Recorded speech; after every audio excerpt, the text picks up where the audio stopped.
প্রায় 400 বছরের পুরনো নগর ঢাকা বাংলার রাজধানী হিসেবে ব্যবহৃত হয়ে আসছে। কিন্তু বেশ আগে প্রায় 2 কোটি মানুষের চাপে ভারাক্রান্ত এই মেট্রোপলিটন তার বাসযোগ্যতা হারিয়েছে। বৈশ্বিক বাসযোগ্যতা, বায়ু দূষণ ও যানবাহনের গতিসূচকে একদম তলানিতে অবস্থান করছে ঢাকা। তাই ঢাকা থেকে রাজধানী সরানোর সুপারিশ করেছে অর্থনৈতিক কৌশল পুনর্নির্ধারণ টাস্ক ফোর্স। সেই সাথে সহজ শর্তে গাড়ি কেনার সুবিধা করার সুপারিশ দুরূহ করবে মধ্যবিত্তদের গাড়ি কেনার স্বপ্ন।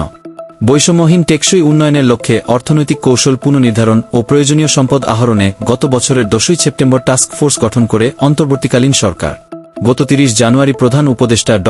মোহাম্মদ ইউনূসের কাছে টাস্ক ফোর্সের প্রতিবেদন হস্তান্তর করেন পরিকল্পনা উপদেষ্টা অধ্যাপক ওয়াহিদ উদ্দিন মাহমুদ। সেই প্রতিবেদনে নানাবিধ সুপারিশের পাশাপাশি একটি গুরুত্বপূর্ণ সুপারিশ হচ্ছে রাজধানী ঢাকার স্থানান্তর। ঢাকার 85% অবকাঠামো অনুমোদিত নয় এবং তা অগ্নিনির্বাপন ব্যবস্থার জন্য উপযোগী নয় বলে উল্লেখ করা হয়েছে প্রতিবেদনটিতে। একই সাথে এটিকে উদ্বেগজনক হিসেবে আখ্যা দেওয়া হয়েছে।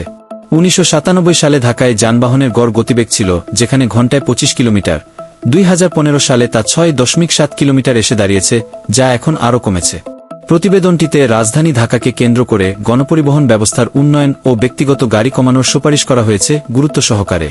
নগরে একটি সমন্বিত গণপরিবহন ব্যবস্থা গড়ে তোলার পরামর্শ দেওয়া হয় টাস্কফোর্স কমিটির প্রতিবেদনটিতে।